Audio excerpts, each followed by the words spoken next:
Warahmatullahi wabarakatuh. Assalamualaikum warahmatullahi wabarakatuh. Assalamualaikum warahmatullahi wabarakatuh. Assalamualaikum warahmatullahi wabarakatuh. Assalamualaikum warahmatullahi wabarakatuh. Kami dari kelompok 5. Sebelum itu perkenalkan, nama saya Firial Farhana Faizi. Nama saya Wandita Atmarani Saki. Saya Nabila Sendiri. Saya Malik Fadil Aurani. Saya Ahmad Rezakwan. Di sini kita ingin membuat praktikum yang berupa menguji larutan-larutan koloid dan suspensi. Selamat menyaksikan. Kita akan menjelaskan tentang perbedaan koloid, larutan, dan suspensi. Saya akan mendeskripsikan fase terdiversi, medium terdiversi, dan beserta contohnya. Saya akan menjelaskan sifat-sifat koloid, yaitu efek tinggal. Saya akan menjelaskan tentang pembuatan koloid. Menjelaskan koloid dalam kehidupan sehari-hari di bidang kesehatan, bidang industri, dan bidang pertanian.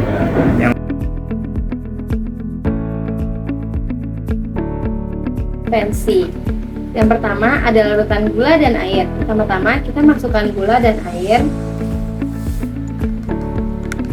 lalu kita aduk. Ketika dimasukkan, gula akan larut ke dalam air dan larutan gula akan menghasilkan larutan yang bening. Dalam air tersebut menghasilkan zat gula yang tersebar membentuk partikel yang kecil, hingga air dan gula tidak dapat dibedakan dari mediumnya. Larutan ini merupakan sistem satu fasa atau campuran homogen yang disebut dengan larutan. Campuran yang kedua ada terigu dan air. Ketika dimasukkan, terigu tidak akan larut, mengendap, atau memisah. Sistem ini merupakan sistem dua fasa karena pelarut dan zat pelarutnya bisa dibedakan. Ini merupakan campuran heterogen atau suspensi.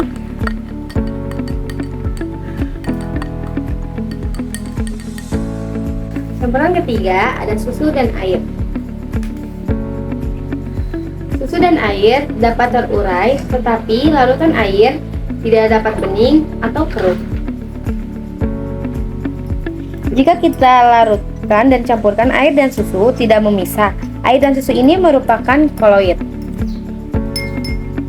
Perbandingannya, yang pertama adalah larutan bersifat homogen, komponen pelarut dan zat pelarutnya tidak dapat dibedakan, sehingga campurannya bersifat satu fasa, namun semua partikel berdimensi kurang lebih dari 1 nanometer. Larutan bersifat stabil dan tidak dapat disaring.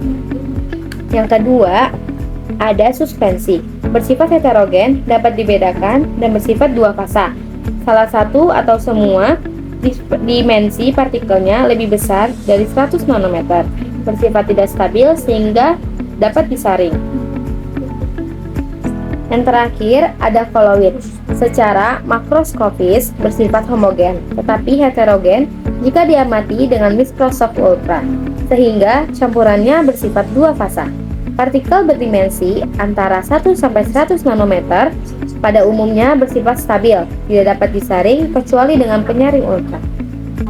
Kesimpulan, berdasarkan dari 3 hasil larutan perbandingan, masing-masing larutan menunjukkan sifat yang berbeda sesuai dengan komposisi penyusunnya. Perbandingan tersebut dapat diamati dan karakteristik seperti warna, tingkat kejernihan, pengendapan, atau respon terhadap pengujian. Dengan demikian, setiap larutan memiliki sifat yang khas sehingga dapat dibedakan berdasarkan hasil pengamatan selama praktikum. Sekian topik dari saya. Terima kasih sebelumnya. Wassalamualaikum warahmatullahi wabarakatuh.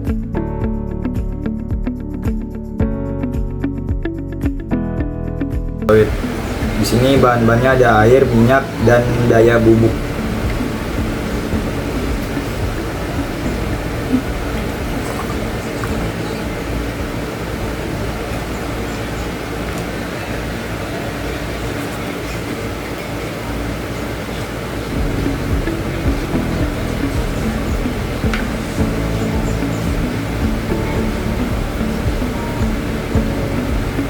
Campuran minyak dan air tidak dapat menyatu, terbentuk dua lapisan terpisah yaitu heterogen karena adanya perbedaan kepolaran dan tegangan permukaan yang tinggi dan antara air dan minyak.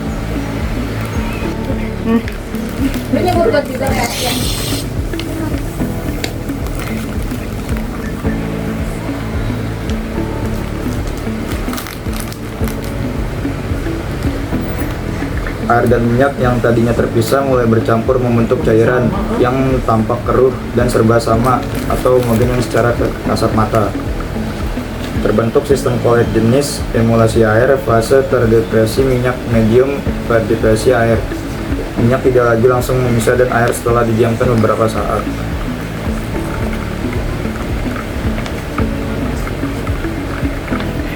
Jadi kesimpulannya, deterjen mampu menstabilkan campuran air dan minyak yang bersifat immiscible, tidak dapat bercampur secara alami sehingga membentuk sistem koloid emulasi. Deterjen yang menurunkan tegangan permukaan antara minyak dan air memungkinkan partikel-partikel minyak terdepresi secara merata ke dalam air. Sekian dan terima kasih. Wassalamualaikum warahmatullahi wabarakatuh.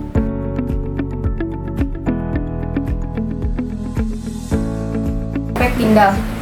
Yang pertama kita membutuhkan bahannya yaitu ada air panas, garam, kopi, dan susu, serta sendok. Pertama-tama kita masukkan garam ke dalam air.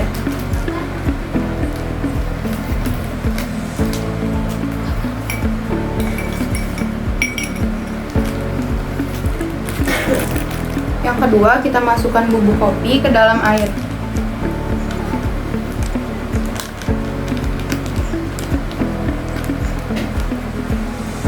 Yang ketiga, masukkan susu ke dalam air.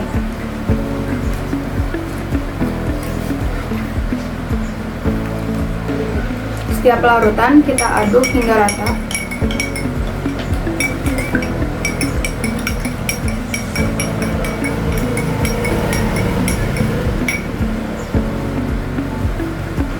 Aduk larutan yang kedua hingga merata.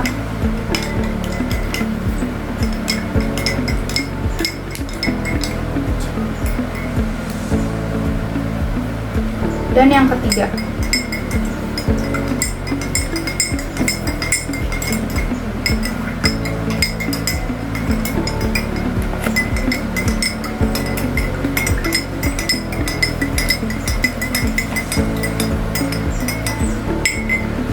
setelah itu kita diamkan selama 2 menit. Setelah didiamkan selama 2 menit, kita dapat melihat perbedaan dari ketiga jenis larutan ini. Yang pertama, air garam.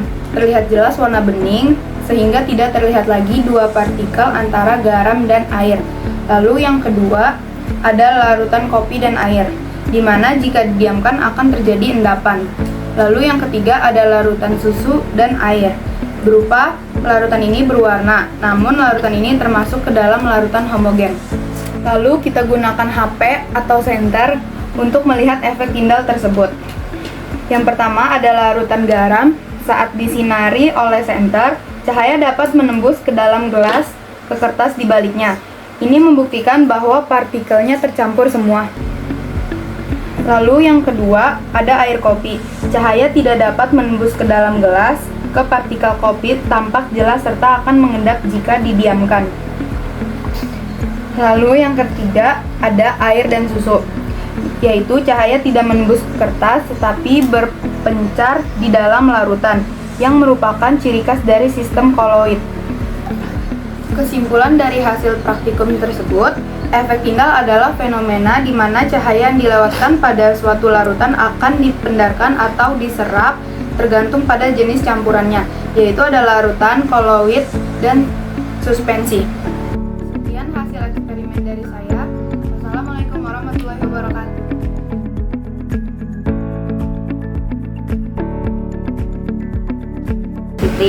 Yang pertama itu kita aduk dulu putih telurnya.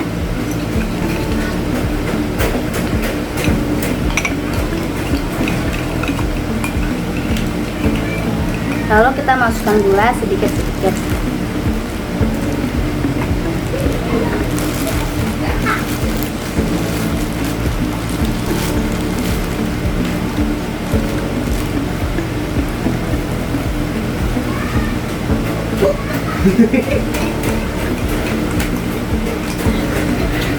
Nah, putih telur ini mengandung protein utama bernama ovalbumin, saat dikocok secara mekanis, struktur lipatan molekul protein tersebut terbuka atau denaturasi.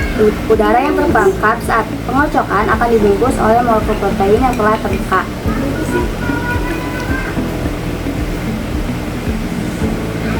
Molekul protein ini yang terdenaturasi memiliki dua bagian, yaitu bagian yang menyukai air, hidrofilik, dan membenci air. Bagian hidrofobik ini akan mengarah ke dalam memeluk gelembung udara, sedangkan bagian hidrofilik mengarah keluar berinteraksi dengan air dalam putih telur.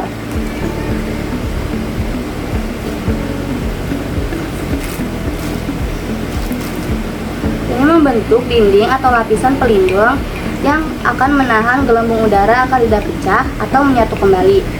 Penambahan gula pasir meningkatkan viskositas atau kekentalan adonan dan mengikat molekul air. Gula mencegah air dalam putih telur keluar sehingga busa menjadi lebih kaku, kokoh, mengilap, dan tidak gampang kempis atau kembali menjadi cairan. Nah, agar reaksi busa cepat terjadi, maka di sini kita akan mengocok putih telurnya.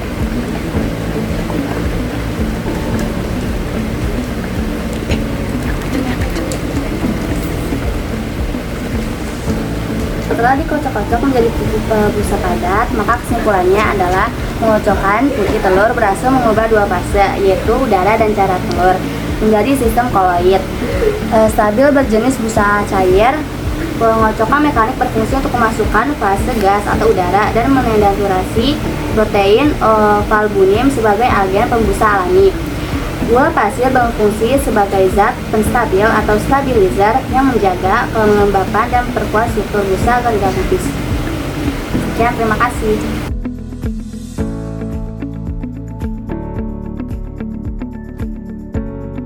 Yang pertama ada bidang kesehatan, yaitu ada obat-obatan seperti salep krim dan gel merupakan sistem koloid sehingga mudah dioleskan dan serap pada kulit. Yang kedua ada infus, mengandung partikel yang tersebar merata sehingga dapat menggantikan cairan tubuh. Yang ketiga ada vaksin, dan vaksin itu ada beberapa obat suntik dibuat dalam bentuk koloid agar lebih efektif di dalam tubuh. Yaitu yang kedua ada di bidang industri. Di bidang industri itu ada pembuatan cat. Contohnya itu agar warna tersebar merata dan tidak mudah mengendap. Yang kedua ada industri makanan seperti susu, es krim, mayones, dan margarin merupakan contoh produk koloid. Yang ketiga ada industri kosmetik, menghasilkan produk seperti lotion, sampo, krim wajah, dan pasta gigi yang berbentuk koloid. Yang ketiga ada di bidang pertanian. Di bidang pertanian dimanfaatkan dalam sektor pestisida dan insektisida, dibuat dalam bentuk koloid agar mudah disemprotkan dan merata pada tanaman. Yang kedua ada pupuk cair. Pupuk cair berbentuk koloid sehingga unsur hara lebih mudah diserap oleh tanaman. Yang ketiga ada tanah. Tanah mengandung partikel koloid yang mampu menyerap dan menyimpan air serta unsur hara sehingga membantu pertumbuhan tanaman. Kesimpulannya adalah koloid memiliki banyak manfaat dalam kehidupan sehari-hari. Di bidang kesehatan digunakan pada obat dan infus di bidang industri. Digunakan dalam pembuatan cat, makanan, dan kosmetik. Sedangkan di bidang pertanian dimanfaatkan pada pupuk, pestisida, dan membantu menjaga kesuburan tanah. Sekian dari saya. Wabillahi taufiq wal hidayah. Wassalamualaikum warahmatullahi wabarakatuh. Sekian video praktikum yang bisa kami paparkan. Kurang lebihnya mohon maaf. Wassalamualaikum warahmatullahi wabarakatuh.